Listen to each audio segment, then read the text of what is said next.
Hello, and welcome to episode 19 of Red, White, and Bi. I'm Hannah. And I'm Ash.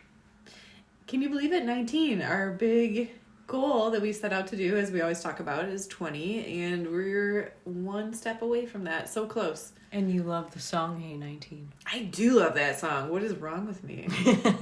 I like a lot of songs by Steely Dan. Hey 19 is unfortunately not one of them. I remember my dad criticizing it. Like, it would come on the classic rock station when I was a kid, and like we were summertime and working in the garage, and he would always say something like, "Oh, yeah, it's their disco album, their sellout album." And it's like, well, I like it. I think it was it just gets a little like over the top, kind of like I'm just a bill to me. It's over the top. It's a little sleazy. It's almost like it's making fun of itself and self-aware. But enough about Hey 19.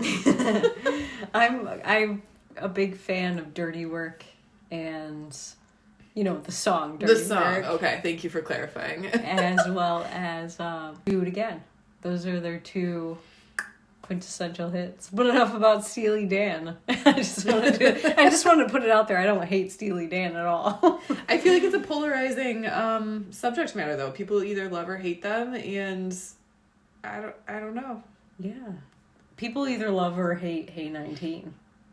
If you hate Hey 19, I'm sorry that you're wrong, but we can talk about something different, I guess. So now that we've established that I'm wrong, let's start a conversation about politics. Guys, what a week. Is everyone taking crazy pills, or is the apocalypse imminent? So, Hannah's not an X user. And I mean that both with drugs and with Twitter, X. I have never taken MDMA, promise. But seriously, like, it's crazy there today. People have lost their damn minds. And I think, like, the difference maybe is that people used to care about hiding the fact that they had lost their minds, and now it's, like, celebrated and shout your insanity instead of shout your abortion, I guess. It's like what we were talking about on Austin's show. People are getting attention from their craziness. Mm-hmm. So they're just leaning into it. Yeah, cue the histrionics. And it's like some of these people use their real names on Twitter, and it's like, you just called me a Jew with all the O's, it's like, because you didn't like what I said about Israel. So good luck with your next job. I think the thing that is scaring me and feels like apocalyptic and weird is that there's so much noise right now that I'm not sure it's going to prevent somebody from getting a job. I think it's becoming harder and harder to tell, like, do crazy people have a platform and they're just the loudest voices and it's falsely amplified? Or people, like, is the idea of, like, normal, reasonable thought starting to drift? Yeah. I can't tell. I can't tell, and it freaks me out. I think it's a little bit of both, because there are things that I never would have considered rational ideas that lately I'm starting to think, like, rethink. And I was kind of, like, playing with that, like, is that because maybe some of the PC language really, like, it soaked into my brain, even me? Or is it that everybody is a little bit more defensive than they ought to be? Or is it all these things? Like, people are, like, ready to fight at any moment. Yeah, I think we're all wound so incredibly tightly, and we're all these, like, horribly coiled springs that one little wrong move and we're gonna launch. Yeah, it's like COVID created, like, a mass hysteria that never really went away. I think COVID, like, made us lose touch with reality, right? Because we were isolated, and it made our fuses, like, infinitesimally small. And then we have no tolerance for, like, disagreement or stress or anger. It's like everything is hovering right under the surface now. We lost our ability to control ourselves. And I think, if it's fair to say, we also may have lost our ability to trust information. Like, and I think with good reason. I mean, the information, it's like the, like, mythological ocean of chaos, like churning black water. Like, information is no information now. There's so much of it, there's none of it.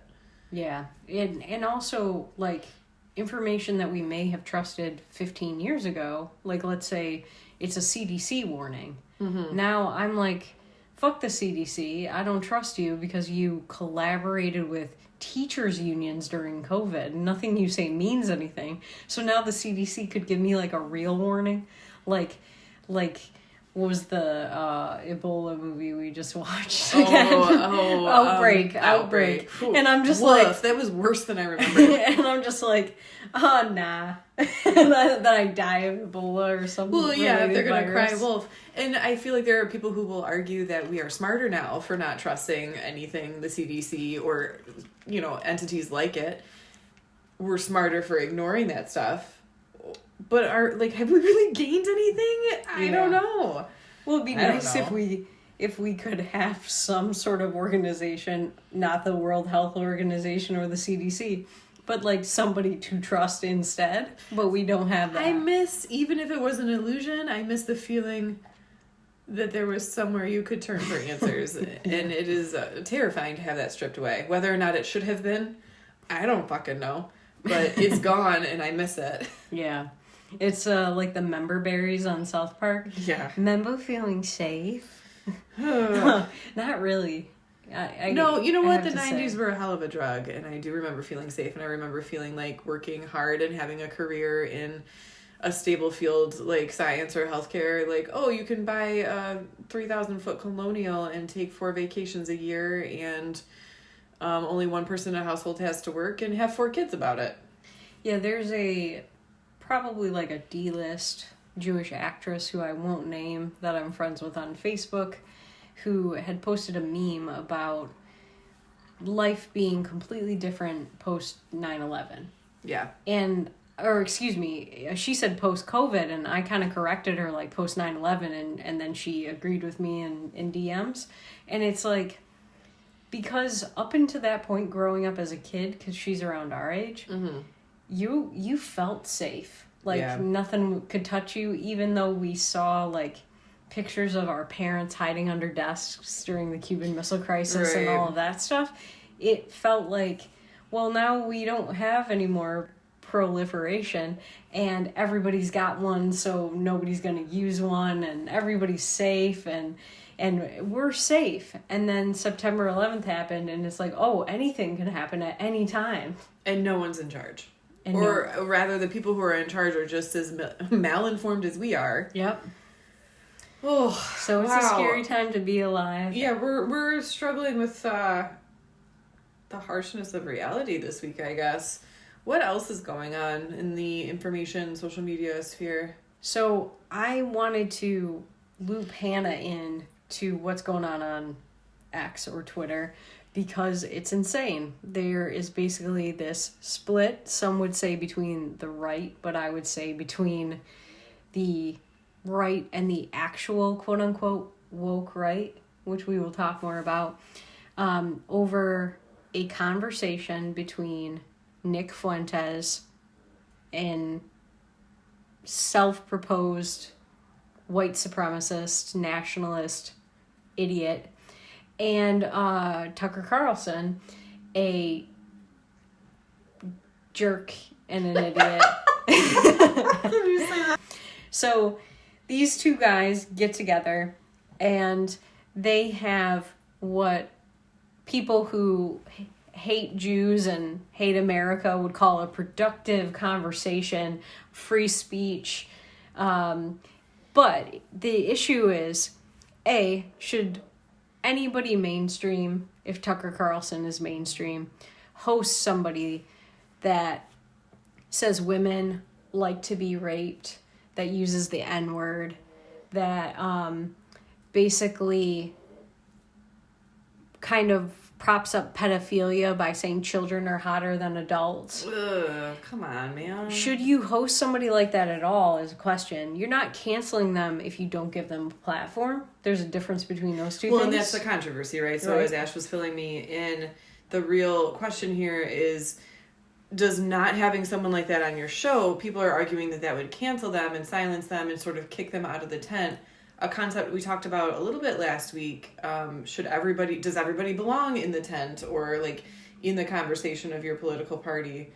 Or is simply not inviting that person to be on your show, not participating in their types of beliefs and stuff like that, is that canceling them?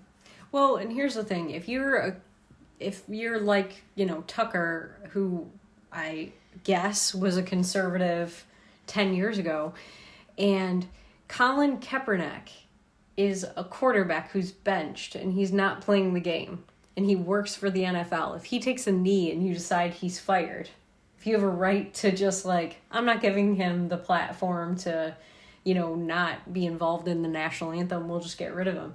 If you were totally pro that, but then you're going to say that not having a white supremacist neo-Nazi on your show is canceling them, I think you might be a bit of a hypocrite. Well, it's a huge, logical fallacy, right? I don't understand.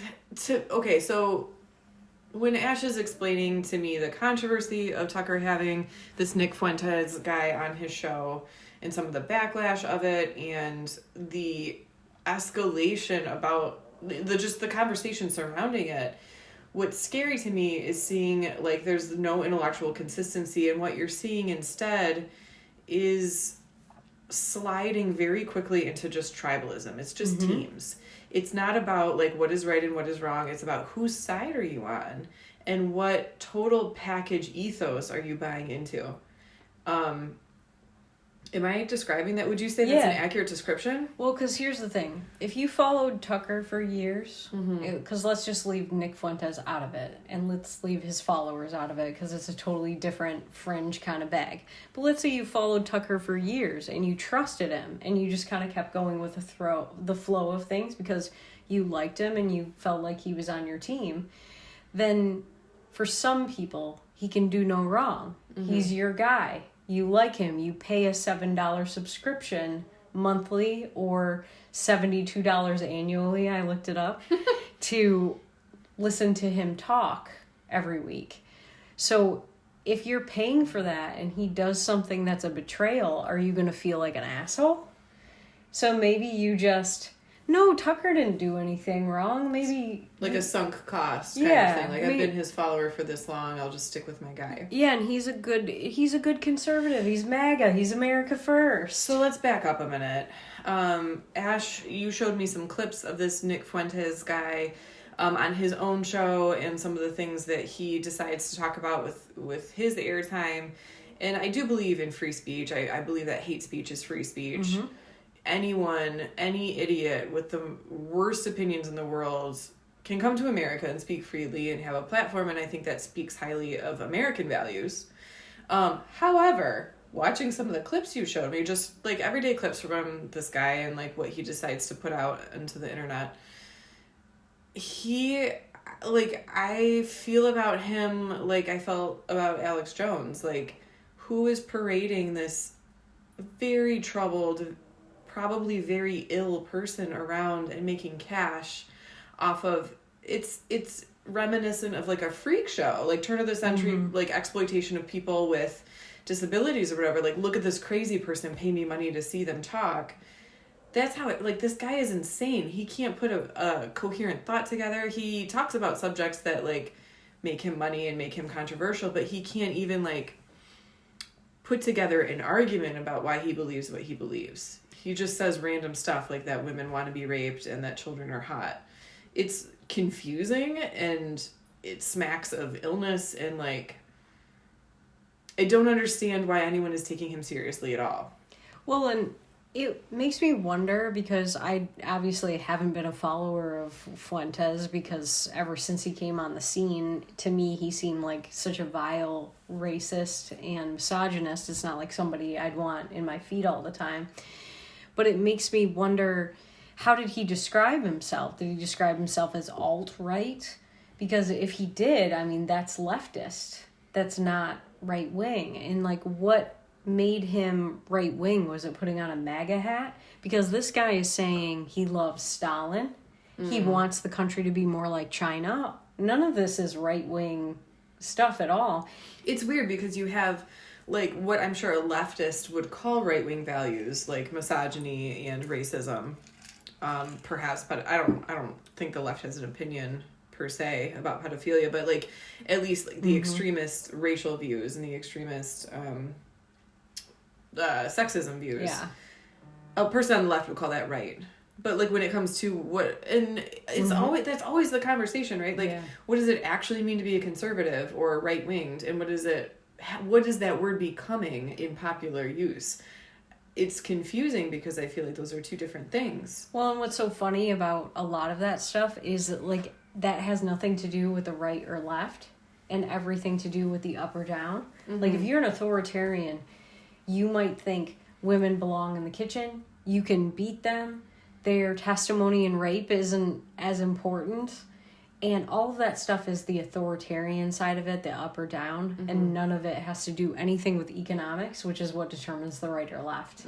And so for people to say that this was a conversation between two right-wingers, you have one promoting Russian grocery stores and the other saying he loves Stalin. Sorry, but these guys are idiot leftists who hate everyone who doesn't agree with them, and they're not right-wing at all. So why are you letting this break up the right and infiltrate? Well, and doesn't it kind of like a hint of like sabotage? Like, yeah, is this a plant? Like, why? This has nothing to do with conservatism or, from what I understand, conservative or Republican values.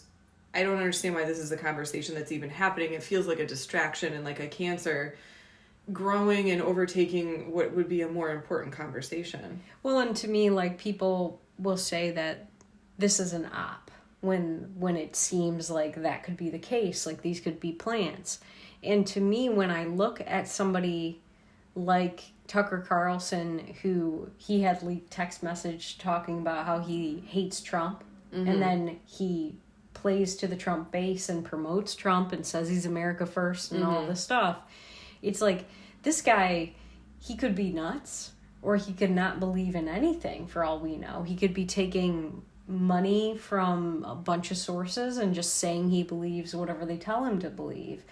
And the people who follow him think he's a genius regardless. And you watch clips of him when he was this bow tie wearing conservative 20 years ago, and he's saying the exact opposite of what he's saying now. And so to me, that's a scary thing. It's like, obviously people have a capacity for change, but if you change on a whim and you went from saying you're America first to saying that the dictator in Venezuela isn't a bad guy and Russian grocery stores are great, maybe somebody paid you, or maybe you've lost your marbles and your sense of self. So let's go back to something you brought up at the top of this subject.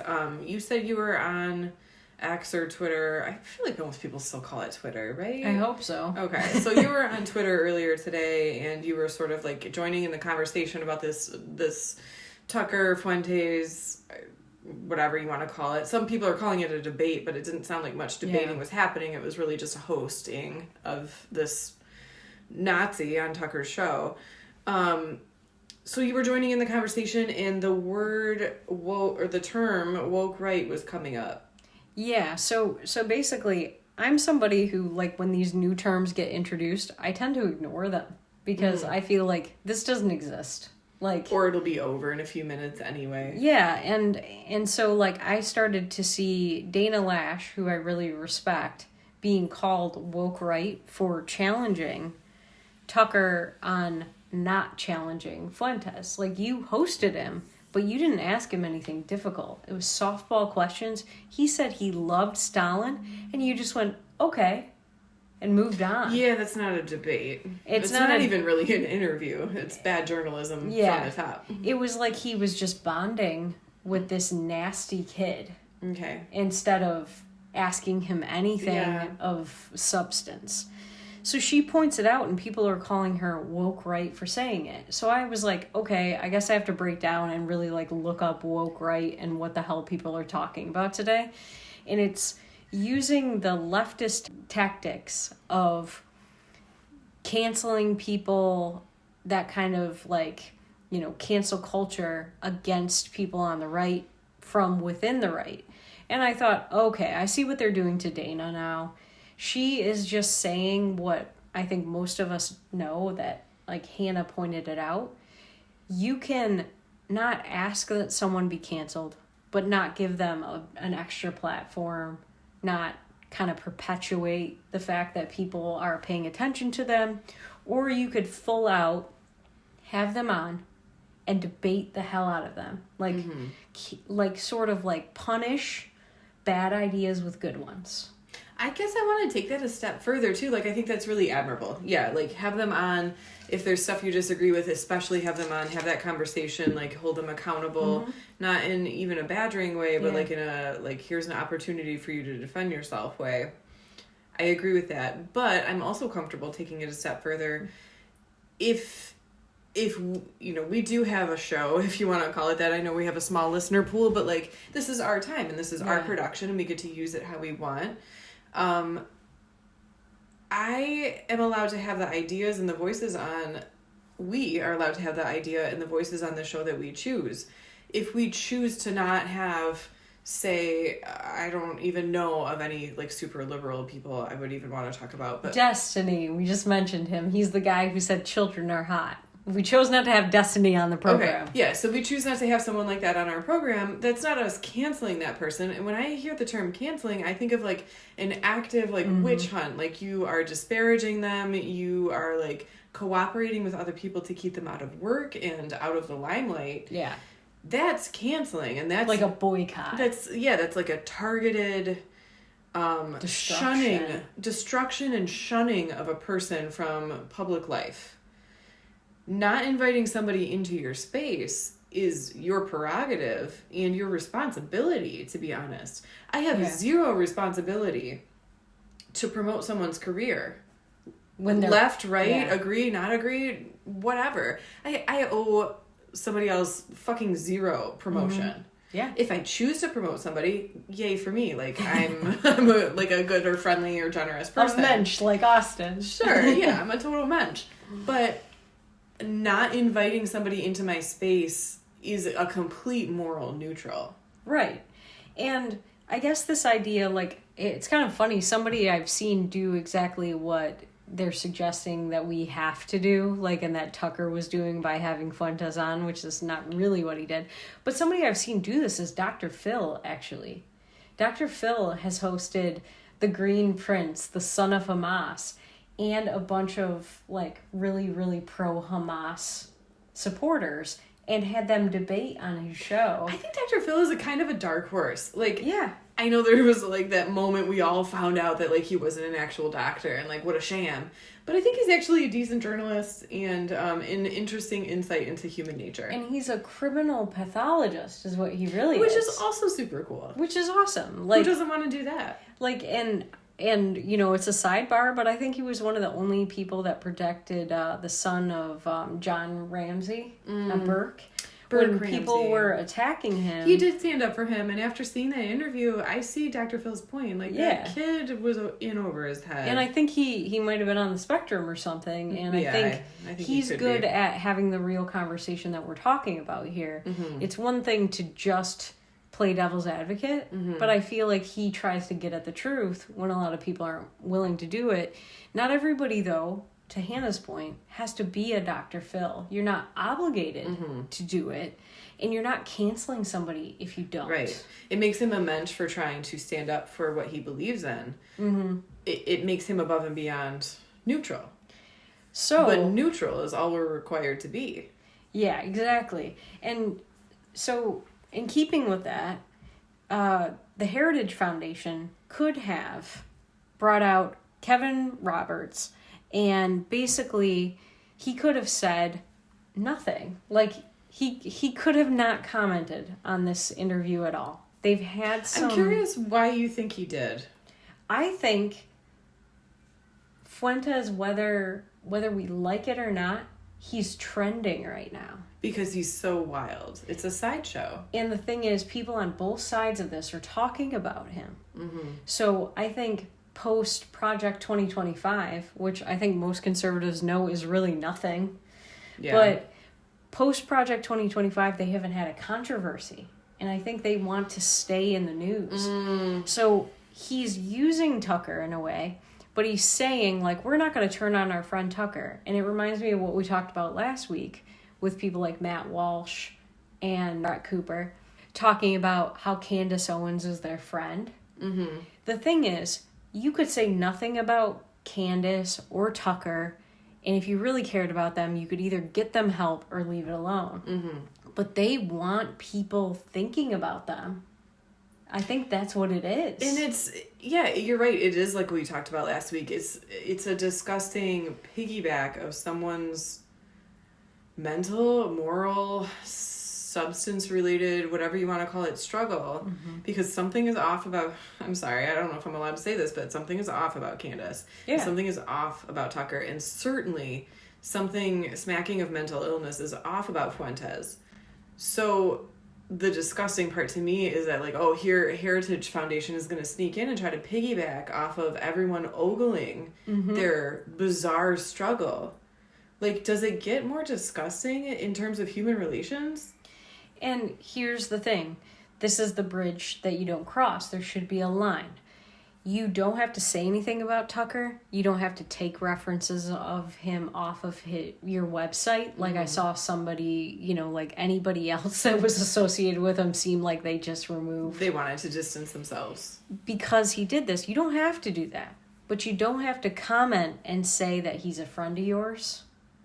You don't have to comment and preface it by saying, if you give negative commentary on Israel, you don't necessarily hate Jews, which we all know. But you are just ignoring the fact that he hosted a neo-Nazi. You're ignoring the fact that he used Charlie Kirk's memorial to make jokes about Jews and say that they killed Jesus. Which to me is so sad and awful, because you have a real family that is grieving their real loved one who is really actually tragically removed from the situation. And you used it to say things that your friend would have cringed at. Because he was a staunch supporter of Israel. It's just, it's so wildly inappropriate. I don't even know how to wrap my head around it. And all this to say, he makes this statement. It's wildly overarching that everything Fuentes said is abhorrent, but he doesn't point out anything bad about Tucker, and he called it a debate. And there was no debate there. Yeah, getting back to our original point, this whole thing is being called by lots of people as being called a debate, and it's like, show me the debate. Is it in the room with us right now? Because I don't see it. So I was kind of disgusted by the fact that they did this. I used to have great respect for the Heritage Foundation, but over the past 5 years they've changed a lot. So Dana Loesch, and God bless her, she got right on this guy, and she On Fuentes? No, on Kevin Roberts from the from the Heritage. So she basically just pushed and pushed and pushed until she got him on the show. She did not stop. Okay. And which, if they're after publicity, shouldn't have been a hard fight. Yeah, and so basically she brings him on, and then she does exactly what he claimed Tucker did, and she pushed the guy. She basically pointed out some of the gross things that Tucker has said and made him admit that they were abhorrent statements. And then she said, you didn't say that what Tucker said was abhorrent. And he then admitted that it was. And then also admitted that as conservatives, we have an obligation to call out bad behavior. And so she got him on the show to admit that what he did was wrong, even if he didn't say it in those words. And it worked. And there have been very few times in my entire, I guess, conservative journey that I've disagreed with Dana Loesch. She started at PJ Media and was a libertarian, and she and her husband, Chris, have been, the heroes that I talk about. Okay. They are principled conservatives. I think there's probably only one thing I ever disagreed with them on. And it's because I think they really believe what they're saying. I don't see people like them taking grift money. Mm-hmm. And those are the people that I'm looking for. The people who aren't the pretend Christians that are trying to rub Jews' nose in Christ is King. and just like say nasty things to other conservatives.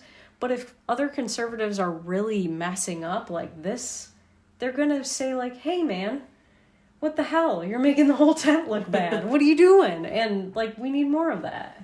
Yeah. And it, again, harkens back to what we talked about last week. Is it better to have a big tent that you coach into the direction you want it to be? Or is it better to have a principled tent that is picky and choosy and promotes the message that you already have in place? That might be a debate, but I don't see that happening in this story. I see this as taking in literally anybody, like early, like turn of the 20th century, like people trying to shove voters into different outfits and vote multiple times a day, and like any vote is do you know what I'm saying? Yeah. Am I rambling? No. So I feel like this is, just like you'll take any dirty vote you can to support your cause. You don't care about your main message if that's what you're coming down to. Yeah, and really, like, you have a great point, because I have to say, like what we were talking about with Dr. Phil of Dana Loesch, when the Parkland school shooting happened in Florida, she did a CNN town hall as the NRA spokeswoman with the Parkland kids. Oh, wow, that must have been so heavy. And to me, like people probably demonized her for having the conversation, but to me that's the hardest conversation that you're not going to shy away from. I want to talk to you about this off air. I want to see that clip. That is something only somebody very depraved or very brave and principled could do. And from everything I've heard about you, heard you say about Dana Loesch, I'm guessing it's the latter. Yeah, and it's like that's incredibly courageous. Yeah, the biggest mistake The View ever made was having her on as the Republican, and I think it only lasted like one or two episodes. Yeah, I think the biggest mistake The View ever made was going to production. Amen on that. What a fucking disaster. And speaking of which, Joy Behar says conservatives aren't allowed on the show anymore because they're afraid of them. So she said they're afraid of them? Yeah, like conservatives are too afraid to go on the show. So I just said I volunteer as tribute. I'll come on anytime. I think they're mostly disgusted and don't feel like wasting their time with all these clucking hens. And the thing is, they had and fired people like Meghan McCain, and then Mary Catherine Ham, who I love, was on the show briefly, and so was Kennedy, and they get rid of them because they out-argue them. And it's like they don't want to look stupid. And I'm about to show like my pop culture ignorance here, but wasn't Elizabeth Hasselbeck at one point on that show, and she represented a conservative point of view? And I'm sure that they picked her on purpose because all she did was cry. I hated that. I hated that. She would get cornered by 4 people yelling at her, and she would just break down crying. Aww. And she might be a sweet person, but she wouldn't be the person I would want representing me. No, she doesn't seem like a particularly good advocate. I like her because I'm a big Survivor fan, and I know that is why she got The View, is because Survivor. And realizing that she got a show after that, I was pretty proud of her. As somebody who argued, I think, 20 men with only one other female conservative in a lecture hall before some screenwriter came to talk to us at Michigan. I love like debating people, and we wiped the floor with those boys. I need more information. What are you talking about? So there was a screenwriter who had written A Walk on the Moon, a female screenwriter that was coming to talk to her class, and a now young adult author who I probably shouldn't mention because I don't know if she would want her, politics out there. Sure. We struggled. It was dark in there, and most of the light switches at Michigan, you entered the room and they would turn on automatically, and it wasn't turning on. So we helped each other. Like, I held the door open so she could go down and find the light switch, and we were already bonding. It was the election day when Obama got elected the first time. Was that, was that 10? 2008. 2008. Yeah. And I was wearing a Bob Barr t-shirt, and she had voted for McCain. And, and she was wearing her McCain t-shirt, and all of these boys came in because the film program was only like 25% female. Mm-hmm. And they started shouting us down So we argued with them and asked them questions about like what they knew about Obama, and we wiped the floor with them before the the talent got there to do the lecture, and we were like high-fiving at the end. So it's like I love being that person that's like the only, against the odds. Yeah, like I'll be the David to your baby, Goliath. You were built for this show. Yeah, exactly. So anyway, that was a total sidebar. No, it's adorable. I loved learning about a little bit about your past. I'm sure our listeners did too. But I just want to say, like, I feel like Dana Loesch was that person today. People were calling her woke right, shouting her down, and I was really proud of her for both doing what she could to get the Heritage Foundation representative on the show, and then doing what he had claimed Tucker did, that Tucker totally didn't do. And I know we've been talking about this one subject for a long time, but I just want to add, you brought up that woke right term again. That to me is terrifying because you want to say like the heritage guy wants to say you can't cancel people and like same team and bring and like you're putting on this front of inclusivity and anyone can be conservative and anyone is welcome in the tent, but you're gonna act just like the left and throw a term around to silence somebody when you won't even like debate them on a logical level. You just like point your finger and call them a name. Yeah. And that's your argument.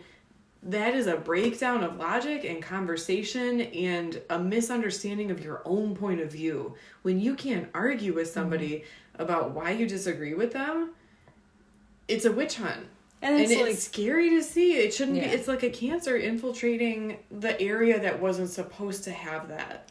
And it's something that Douglas Murray, the brilliant British journalist, points out in his new book about death cults, is that everybody on this, like Red-Green Alliance that is part of this, like, promoting Hamas thing, they use projectionism.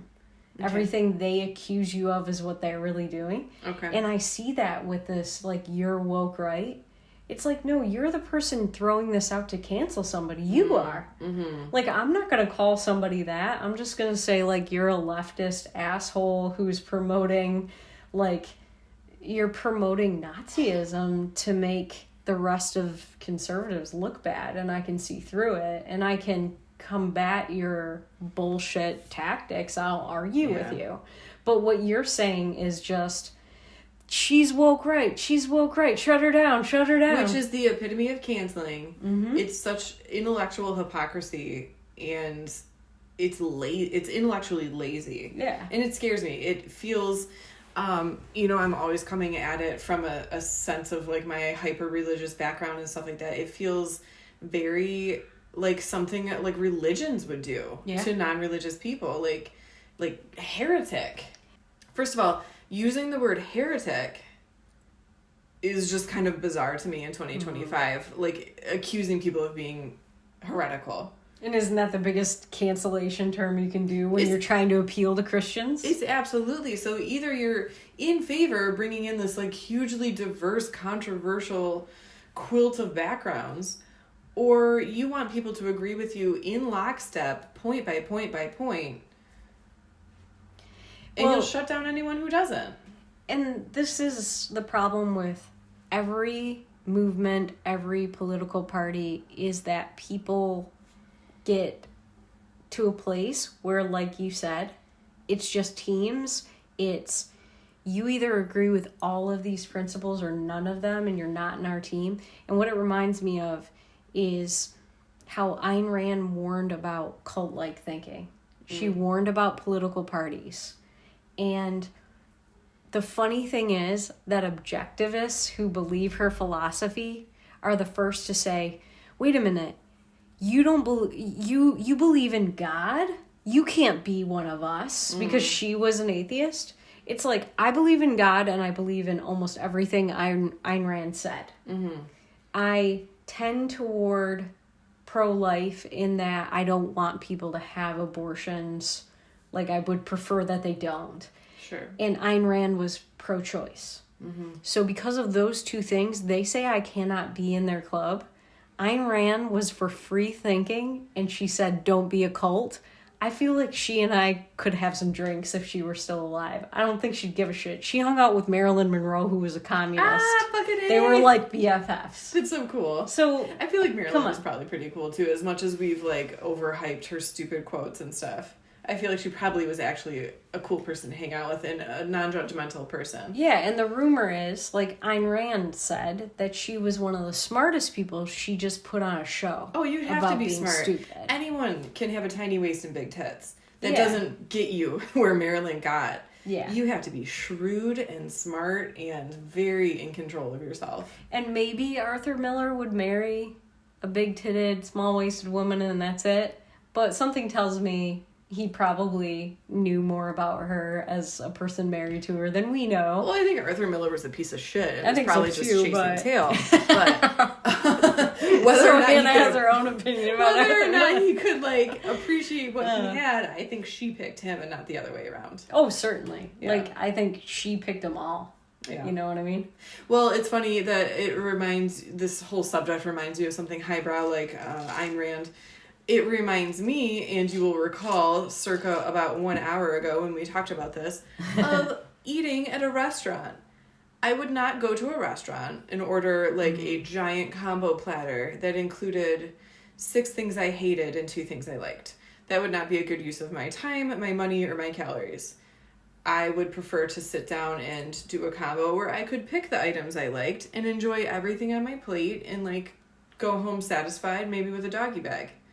So that is a very reasonable point of view, I should think, about something simple like eating.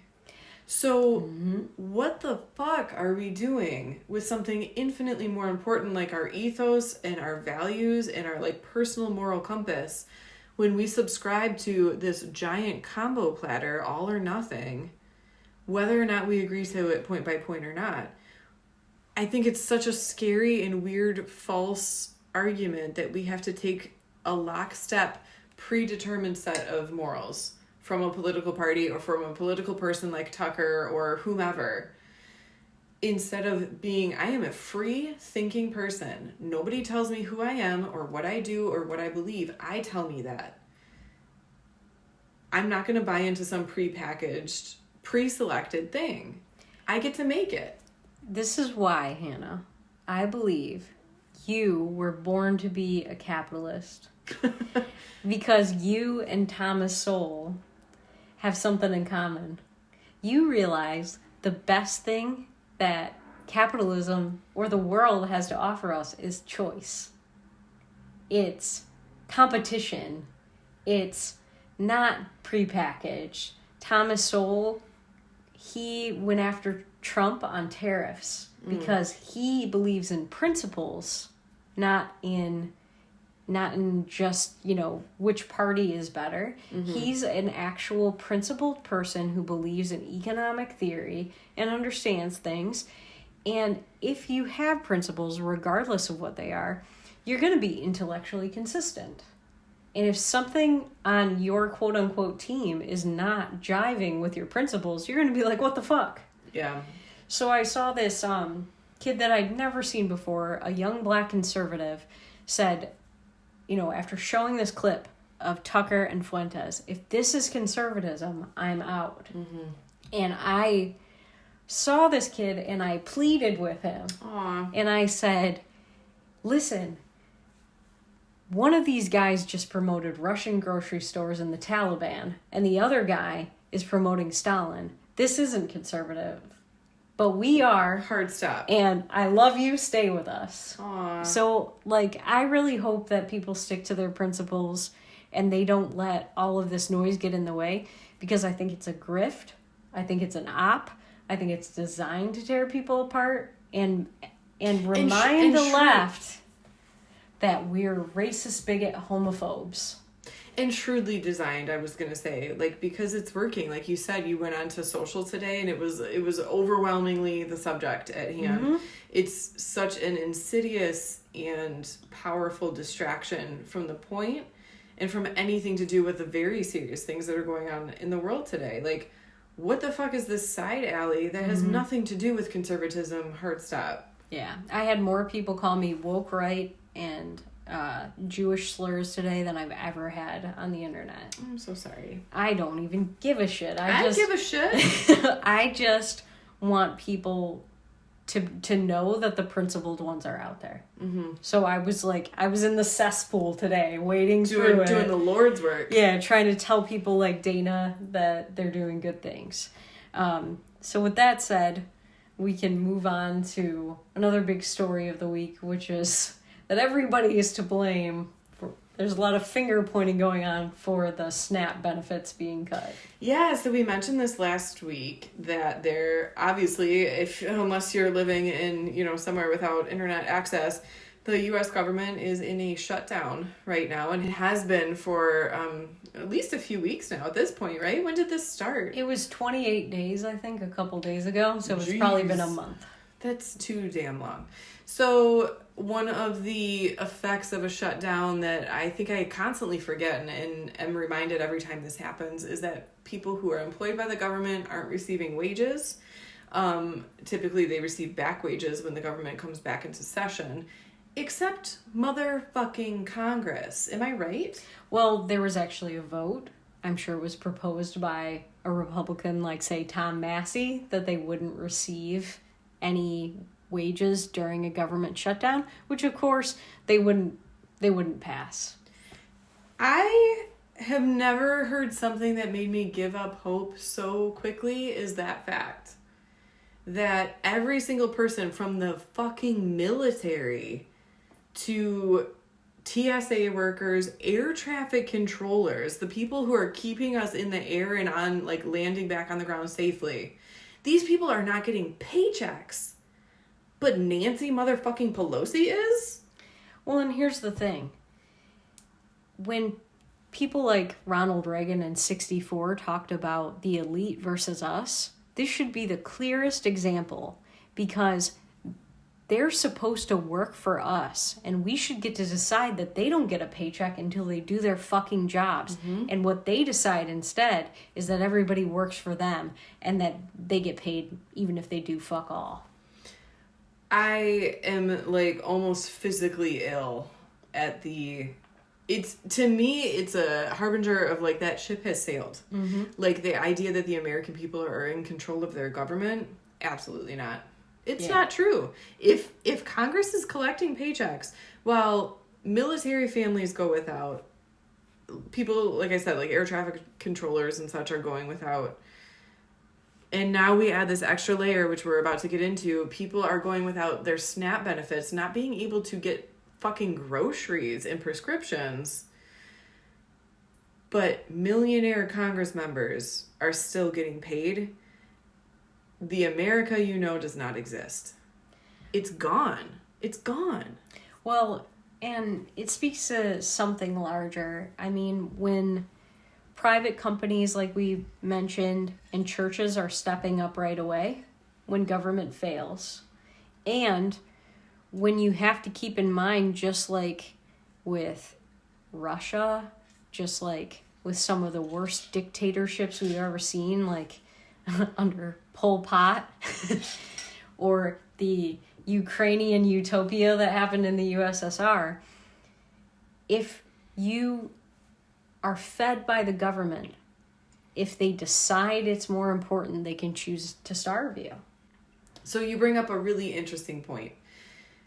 The idea that I'm not going to sit here and say that no one deserves SNAP. There are people who absolutely are down on their luck, who have extenuating circumstances.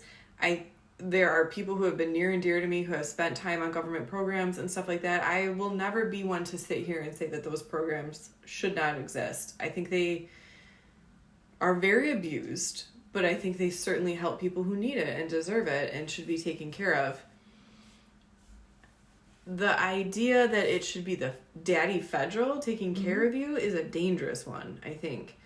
There are other options. So when we see these, one of my biggest eye-opening moments going from left to right, or pretty liberal to not, is the realization that you can care about people on either side. What the left and right fight about and don't realize that they fight about is the best way to address an issue that we all agree is a problem. So in terms of SNAP benefits, it's not that, as far as my understanding and my experience has been, it's not that people on the right feel that these people don't deserve to be taken care of. They feel that the worst possible answer is that the federal government is in charge of taking care of them. And I can't help but I agree, because this shutdown is Exhibit A. Well, and you bring up a good point. If the federal government wasn't involved and you brought these programs down to state or local, and I would prefer it could be as localized as possible, because then you could have as much oversight as possible, then wouldn't it be a community that has planned this as close to home as possible, taking care of their own community, and basically anytime the federal government shuts down, it doesn't affect this program at all. It's no different than taking the federal government out of education. Like, basically we talked to a teacher recently, and it's like most of the funding comes from the state anyway. So it's just like she doesn't need to be affected by the federal government, and didn't even have a strong opinion on whether or not the Department of Education existed, because she knows that. Yeah, she knows where her funding comes from, and it's not Uncle Sam. Yeah, exactly. So it's like, if you can look at other unrelated programs and see that makes sense, then you can imagine if a community could come together and churches could say, I could take care of this many people. We know how many we can take care of. How much could they pare back and weed out theft and fraud and just take care of their own community, and taxpayers would face the least burden that they've probably seen in decades, but still do a good job of taking care of somebody who physically can't work anymore, or somebody who, just needs extra help. And to your point, we're seeing that a little bit in this situation.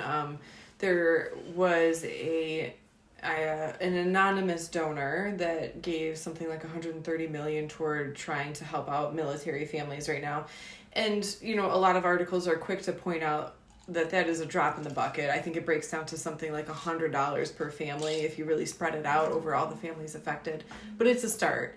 Yeah. And to me, it's more a symbol of like, this is what could happen in situations going forward. This is one person who did that. So if many people came together, many people are upset about SNAP benefits being revoked, about military families being like put out on the street, about transit type industries having the same treatment. It's kind of a shining example of what could be if,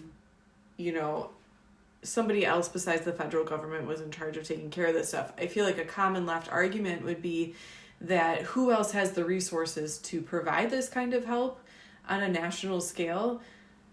I agree that right now it's the federal government, because the federal government has all our tax money, but it would require a restructuring of the tax system as far as I understand it, right? That if these funds, instead of going to a federal government, if these funds were going to a local or even state level, then that's that much more money that people can start to take care of their own a little bit more.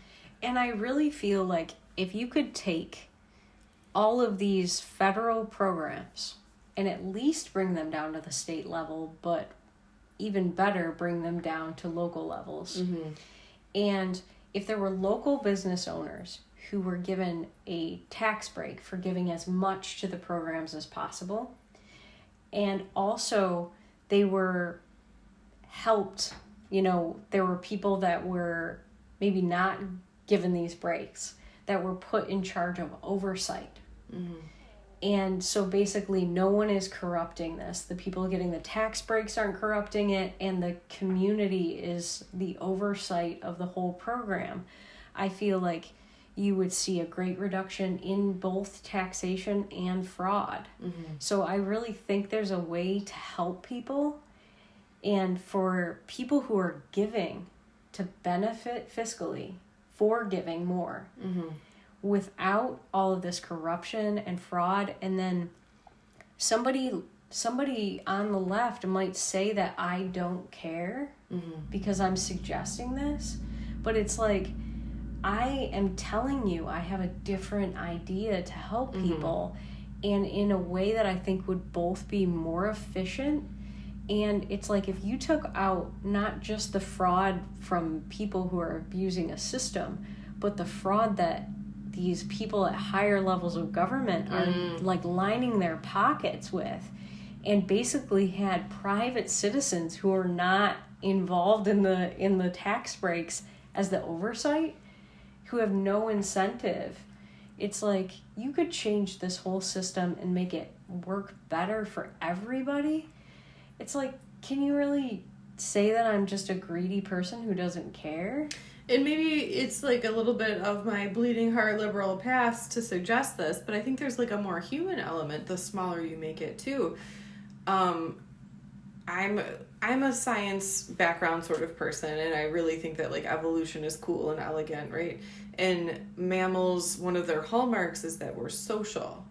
And, you know, humans are mammals, and we benefit in an evolutionary sense to take care of each other. What's good for the group is good for all of us.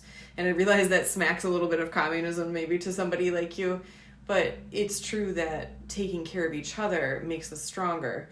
So I don't necessarily believe that somebody in my state capital gives a shit about me, but how much less does somebody in Washington, D.C. give a shit about me? You take it even smaller. Maybe somebody in my county cares about me. Certainly my neighbors, certainly my city cares about the city doing well or the neighborhood doing well. So there's more of a vested interest when the people who are like dispersing funds and living in the community are right there as a part of the group that they're helping, as opposed to, you know, several thousand miles away, totally removed. What does the federal government care if Michigan fails? I don't really know that they do. Yeah, and even if you're like me and you watch It's a Wonderful Life and you know that Mr. Potter's not a bad guy. Hey. Listen, that is a foundational movie. But what I'm trying to say is that you can still not really see that he's like this big villain or something, but believe that the scene where they're each saying what they could give is people coming together, and it's still a heartfelt scene that pulls at heartstrings. And to me, it's like, isn't that what it would be like if everything was localized? Like, these are your friends and neighbors. Yeah. And if a little girl in your neighborhood was starving because her dad's out of work or whatever, aren't you more likely to make sure two things: that they get what they need for right now, and that somebody helps her dad get a job? Yeah. Like, yeah, I do believe that, like, perhaps this isn't a very, like, conservative or stereotypically right-winged idea, but I think that taking care of each other does work on a small level. I think a little bit of, like, dare I say, like small-scale community communism or socialism is at least an idea that could possibly work on a very tiny scale. But the problem with socialism and communism is the bigger you get, the more, like, you're trusting exponentially more and more people, and that pyramid of trust is going to fall. It's not, like, the numbers are against you. The bigger you get, it is absolutely, without question, a failure. But the tinier you get, the more possibility of it working for people's benefit, I think. And maybe this is my, you know, again, my liberal perspective, trying to balance things out. I think it works on a small scale. But really, I would say that's not a liberal perspective because of, you know, like what Reagan said, like these far distant capitals, these elites that don't know us, you know, keep it smaller. I'd say that's still a conservative value. Okay. But the other thing too, I think the key thing that is the difference is doing this voluntarily. Like, there is a way that, like, a business owner could benefit from being charitable. And he's doing it of his own free will. It's not taxation, like, or you go to prison. It's not a corporate tax that's going to either drive him out of business or drive him out of the state. It's holy shit, if I give these people a bunch of money, it'd be really good for me. Yeah. I could hire a bunch more people. I could get more machines because they gave me a huge tax break. And it's good publicity, and it puts me in favor of everyone around me who's going to spend their money. Yeah, and it's like Hannah, well, I grew up in a town that Hannah lived in for a while where this billionaire was giving the town all of this stuff, and it was bureaucrats who drove him out of the town, and he was the most charitable and the best thing that ever happened to that town. And people still remember that. I just read a post literally before we started recording where somebody mentioned him by name and said, this is why so-and-so left this community, because the good old boys who refused to cooperate and refused to give up their lining their own pockets drove him out. Yeah, and the city we lived in was really corrupt. Like, it really was. And he was a charitable billionaire who, like, beautified everything and had good intentions for us. And the Atlas shrugged him right out of there. Yeah, wow. If that's not an example of corruption, I really don't know. But all that to say, like, Hannah has a great point, because she usually does. And it brings us all back together, that we need to be reminded that just because somebody disagrees with you doesn't mean they have ill intentions. It might just mean that they have a different idea of how to help people.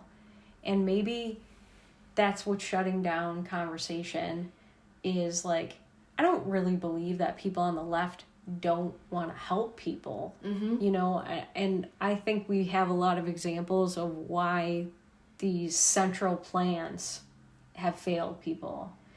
But I don't think a lot of people on the left are willing to listen to my ideas. And I wish they would realize that even if they don't like my idea, that's okay. But it doesn't mean they have to dislike me as a person or think I'm uncaring, especially when they won't hear me out. Yeah, you see this false equivalency of, because you don't agree with my plan to help people, you don't care about helping people. And a further leap, not only do you not care about helping people, you actually want to harm people, and you are my moral enemy. Yeah. And I think the more I see of my past on the left and my, whatever you want to call my present, in the middle or on the right, depending on who you are, you might call it a lot of different things. I think that is the main lesson I can take away from this era of my life, is that it's not that people don't care about each other. I think that is the one common unifying and kind of beautiful thing that I've seen on both sides, is we do care about each other, and we're somehow, like, someone has, like, made us feel like we took that permission away. Like, you're not allowed to care about somebody as much as I do. And I think that's so gross, because the beautiful thing is that we do want to fix the same problems. We disagree about how to get there. But isn't it amazing that we want the same thing at the end of the day? So let's not let psyops like Tucker Carlson and Nick Fuentes pull us apart. Let's put Nick Fuentes in the long-term mental health care facility that he requires. Let's put Tucker wherever the hell he needs to go. And let's try to find that little tiny bit in each other that wants the world to be better. Because I guarantee you 99% of people want better for each other and for themselves. Amen. Very serious show today, guys. Thank you for hanging in there with us. We had a lot of fun, as per usual. I can't wait for number 20. Yeah, and be sure to be watching our social media this coming week, because we might have a cool announcement for you. It's just a little tease. And if not this week, then, coming up in the future, we have some exciting new changes. We want to try to take this show to the next level. We're going to be trying some new things, and we know that our 4 listeners out there are always going to be the OG. We want to take you with us on our exciting journey. So hang on tight. We're going places. Do we really have 4?